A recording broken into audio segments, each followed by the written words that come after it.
Cricket? Nobody understands cricket. You gotta know what a crumpet is to understand cricket.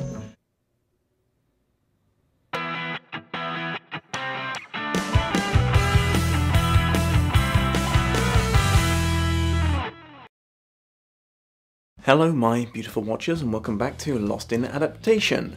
So, the Teenage Mutant Ninja Turtles.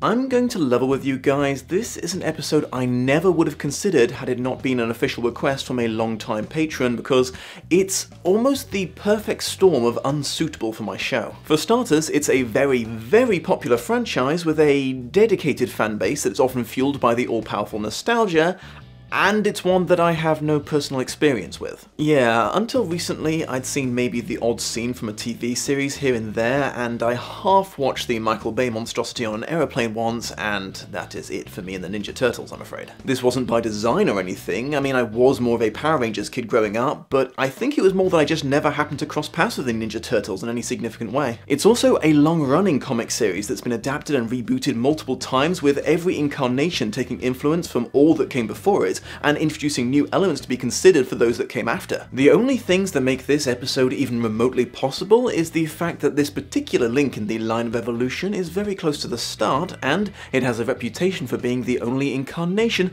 that made any effort to pay homage to the comic books that started it all. The comic series was created by Kevin Eastman and Peter Laird, and was apparently the result of a doodle one of them made of a turtle holding nunchucks that amused both of them so much they decided to make a comic out of it. Originally simply intended to be a one-shot humorous parody of popular comics like Daredevil, and self-published with a loan from an uncle, it was so unexpectedly popular, demand for more copies and a follow-up series skyrocketed. Its runaway success even inspired a host of really obvious and fucking weird attempts to copy it, none of which gained anywhere near the same level of appreciation. I have to assume you're familiar with the monolith franchise it's become since then. Even though I'd never taken a direct interest in it, I still knew all the basics of the Ninja Turtles through geek cultural osmosis. The film was the second adaptation of the concept and the first attempt at a live-action production. Its predecessor, the first animated series, was even more popular than the comic, gaining worldwide recognition and running for 10 seasons. It was, however, something of an in-name-only adaptation, following its own original plot, introducing a host of new characters, and changing most of the existing characters' backstories and personalities. From what I can see, because it outshone its source material so much, the first animated series became the de facto definitive archetype that all future adaptations primarily drew from instead of the original comic, with the possible exception of this film. Kinda. The 1990 big screen Teenage Mutant Ninja Turtles movie was directed by Steve Barron, known for the Aha music video where a horny artist ends up dating a comic book character she created. Not the oddest segue into feature film directing I've seen, but it's up there. It's somewhat famous for being one of the most successful independent movies ever, as none of the large studios of the time wanted to take a risk on it despite the popularity of the comic and the animated series. A timid move I'm sure they deeply regretted, as it was made on a very modest budget of $13 million and went on to pull in over $200 million at the box office. It's also worthy of note that creating the turtle costumes was one of the last things that Jim Henson, the creator of the Muppets, did before his tragic and untimely death. As usual, before discussing the loyalty of the adaptation, here's my brief thoughts on the comic book itself. You would have to seek out the opinion of a comic-specific YouTuber like my esteemed colleague Linkara for a more in-depth opinion of the art style and panel layout here. Just going off my own very amateur perspective, I'd say the first issue in particular is a little bit not good, art-wise. I don't know, maybe it's an intentional stylistic thing, but it just looks ugly and overly simplistic to me. Apparently it was printed on like super cheap-ass newspaper, so that might have been a factor. The immediate follow-up issues improved in picture quality, but not in art. The turtles tend to keep their weapons on them at all times because that's the only way to tell them apart. There's hints of what will become separate personalities down the line, like Donatello's affinity for computers and Raphael's independent streak, but besides that, the four of them are pretty much interchangeable. It's also a very simplistic comic plot-wise too, at least at first. Probably a product of its time, the next bad guy who turns up after the Shredder is a maniacal laughing mad scientist who threatens to blow stuff up unless he's given $1 million. You know, it's that level of originality they go with. I did notice that the storylines often boil down to the turtles have to go and punch and kick things until the fair city of New York is safe again. I didn't hate this comic though by any means. It is an enjoyable enough read, and if there's a Turtles fan out there who who hasn't had a chance to read it yet, I'm sure they'd get a big kick out of seeing this proto-form of them. Moving on to the film. I know a lot of people love this movie, and I can't deny I enjoyed it a lot, but there are some bits of it that are just really, really bad, either due to lack of budget or the writers having the sense of humour of a 12-year-old. And yes, I know 12-year-olds probably were the target demographic for this film, but there is a difference between writing for them and writing as if you are one. You're a claustrophobic. I've never even looked at another guy before. For the most part, Henson did an amazing job. Those clunky-ass costumes may have been heavy as fuck, but they were actually capable of conveying a range of emotions and expressions I wouldn't have expected from rubber masks. Though I have to admit some aspects of them were better than others. This scene in particular had me unintentionally in stitches for hours. I am here, my son. I am here, my son. Holy shit, you can see children smoking, drinking, and gambling in this film. Like, they don't fake this shit. They stick a cigar in a preteen actor's mouth for a scene. I don't think you're actually allowed to break underage smoking laws for films, are you? That's, I don't know, either really impressive commitment or disturbing disregard for children's safety. Or both, I guess. My claim that this is the adaptation that drew the most from the comics is true, but it's also possibly a bit misleading. To be completely honest with you, the similarities to the comics that I could see were few and far between. It might in fact be an exaggeration to call this an adaptation at all. More, it's another reimagining that makes the occasional callback to the original. I might have been tempted to do this as an in-name only episode, but the film makes even that impossible, as the comic accurate parts that are included are taken from multiple issues of the series, so I can't exactly provide a synopsis of all of them. I'm afraid instead you're just going to have to deal with unusually short categories in this one. Introducing the Ninja Turtles into the narrative by having them defeat some street criminals before withdrawing into the sewers of New York through a storm drain before the police can arrive. Some of Shredder's, Splinter's, and the Turtles' original backstory made it into the film, like Splinter originally being a regular rat that was owned by a ninjutsu master in Japan and learned his martial arts by mimicking his movements from his cage. Said master, named Yoshi, moving to America to live with a woman, but getting tracked down and murdered by a mysterious figure from his past who then started a organized crime syndicate in New York and became known as the Shredder. Splinter ending up alone in these sewers until he comes across 4 baby turtles covered in some sort of mysterious ooze. Said ooze mutating him and his 4 new adopted sons into fully self-aware bipedal beings, and him teaching them the art of ninjutsu and naming them after famous Renaissance painters. An unconscious April O'Neil being brought back to the turtles' sewer hideout after she was rescued from an attack. The turtles later returning to their home to find it ransacked and Splinter missing. One of the turtles getting thrown through a skylight of an antique store by the Foot Clan. Casey Jones, the sports equipment armed vigilante, getting into a fight with Raphael and smacking him right in the face. The Ninja Turtles being driven out of New York and taking refuge on a farm for a bit, ending on a rooftop battle with Shredder that culminates in him falling to his apparent doom. A lot of this stuff comes with a metaphorical asterisk indicating it's taking some careful wording to make it sound like it fits the original way more than it actually does. Everything that can be traced back to the comic was altered to fit the radically different story of the film. Because of its huge overshadowing success, it was somewhat inevitable that the film would draw from the animated series as much, if not more, than the comics. A lot of the changes I'm about to mention originated in this first adaptation and were just carried over, so I won't bother wasting time trying to analyse exactly what the filmmakers' motivations were for making them.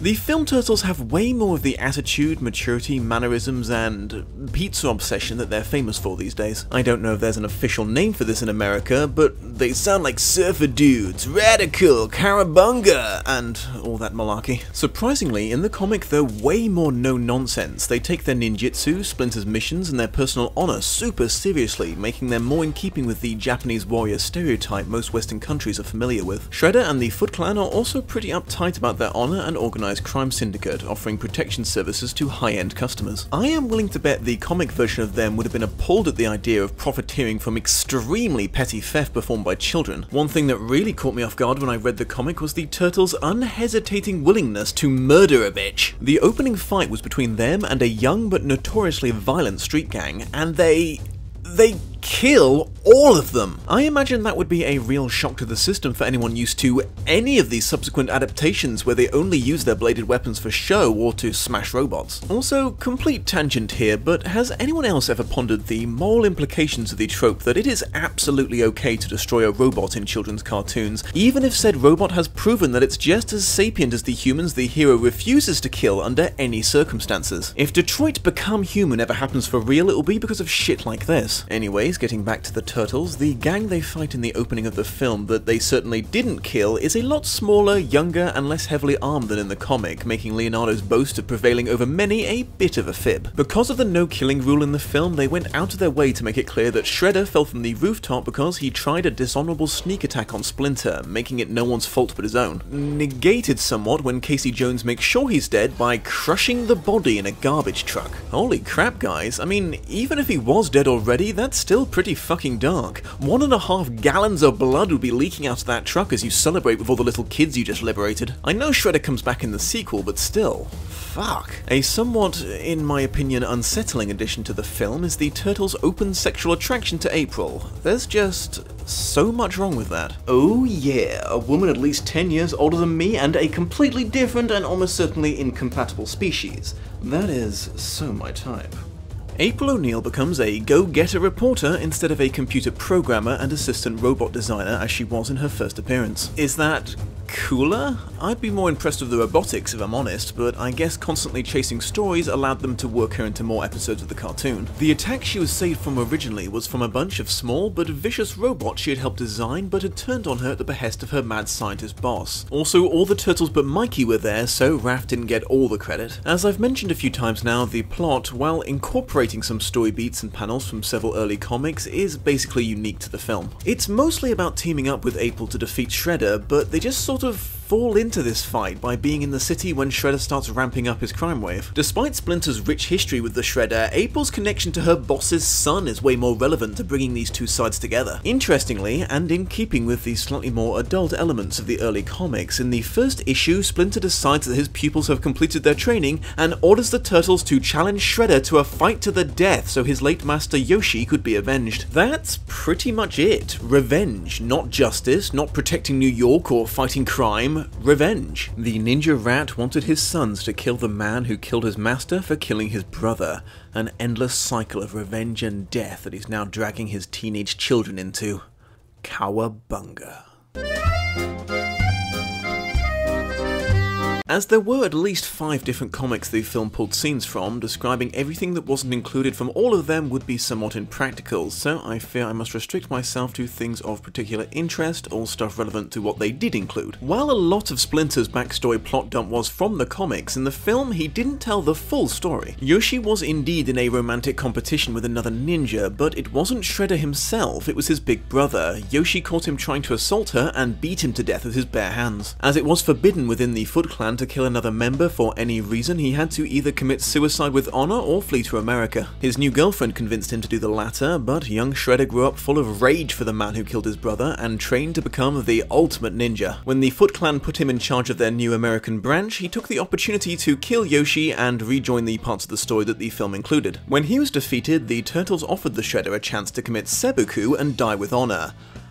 I'm just trying to imagine that with any of the other iterations. Whoa, Shredder dude, you gotta like disembowel yourself to save your honor. It's like totally radical. The Dom's final thoughts. I believe I've made it abundantly clear at this point that I don't really consider this to be an adaptation. It's a movie that's paying the occasional respectful homage to where it came from. The Teenage Mutant Ninja Turtles evolved away from their roots pretty fast and never came back to them, but that's not a bad thing in this case. While it was what started it all, the original comic was super rough and underdeveloped in places, and they did a lot of really cool things to flesh it out in later incarnations. I think people should give this comic a go, but I doubt there'll ever be a serious demand for an original source material accurate adaptation. Thank you for joining me, my beautiful watchers. I leave you with the standard reminder that as much as it pains me to constantly hound you to like, comment and subscribe, if a YouTuber fails to do this, his or her channel is almost certainly doomed to be dragged down into the depths of Tartarus by the unspeakable horror that is the YouTube algorithm. See you soon.